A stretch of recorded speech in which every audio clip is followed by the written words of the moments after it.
નગર જિલ્લાના માલવણ ખાતે નવા પોલીસ સ્ટેશન અને પોલીસોના આવાસોનું ખાતમુહૂર્ત આજે રાજ્યના રાજ્યકક્ષા મંત્રી કમલેશભાઈ પટેલ દ્વારા કરવામાં આવ્યું। નેશનલ હાઈવે ઉપર આ પોલીસ સ્ટેશન ઘણા સમયથી આ વિસ્તારના લોકોની માંગ હતી, જેના કારણે ગૃહ વિભાગ દ્વારા નિર્ણય કરીને અને આગામી દિવસોમાં નવું પોલીસ સ્ટેશન અને પોલીસોના આવાસ બનવા જઈ રહ્યા છે। અંદાજિત 16 કરોડથી પણ વધુના ખર્ચે આધુનિક સુવિધાથી સજ્જ આ આવાસ અને પોલીસ સ્ટેશનનું નિર્માણ આગામી 18 માસમાં પૂર્ણ કરવામાં આવશે।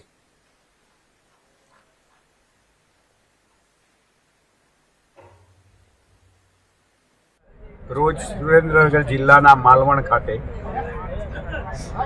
ગુજરાત રાજ્ય પોલીસ આવાસ નિગમ લિમિટેડ દ્વારા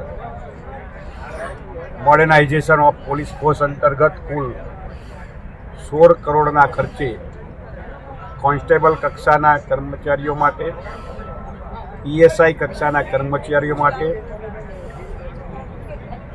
આવાસોનું જ્યારે નિર્માણ થવા જઈ રહ્યું છે, નવા અદ્યતન પોલીસ સ્ટેશનનું પણ નિર્માણ થવા જઈ રહ્યું છે, ત્યારે એના ખાતમુહૂર્ત પ્રસંગે ઉપસ્થિત રહેવાનો અવસર મળ્યો।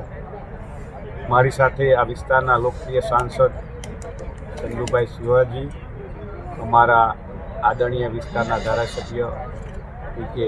પરમારજી અને પોલીસે ગુજરાત પોલીસ આવાસ નિગમ લિમિટેડ દ્વારા 24 જેટલા પોલીસ કોન્સ્ટેબલના આવાસોનું અને પોલીસ સ્ટેશનનું લગભગ 16 કરોડ ઉપરાંતના ખર્ચે બનનાર આ આવાસોનું આજે ખાતમુહૂર્ત હતું।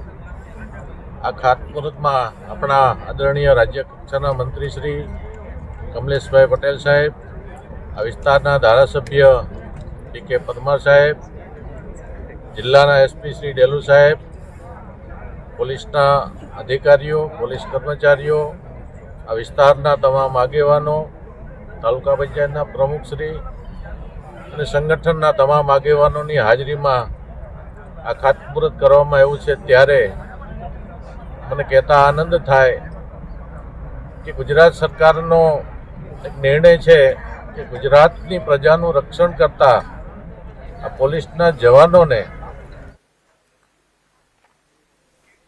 સુરેન્દ્રનગર જિલ્લાના નાયબ કલેક્ટર એચ.ટી. મકવાણા તથા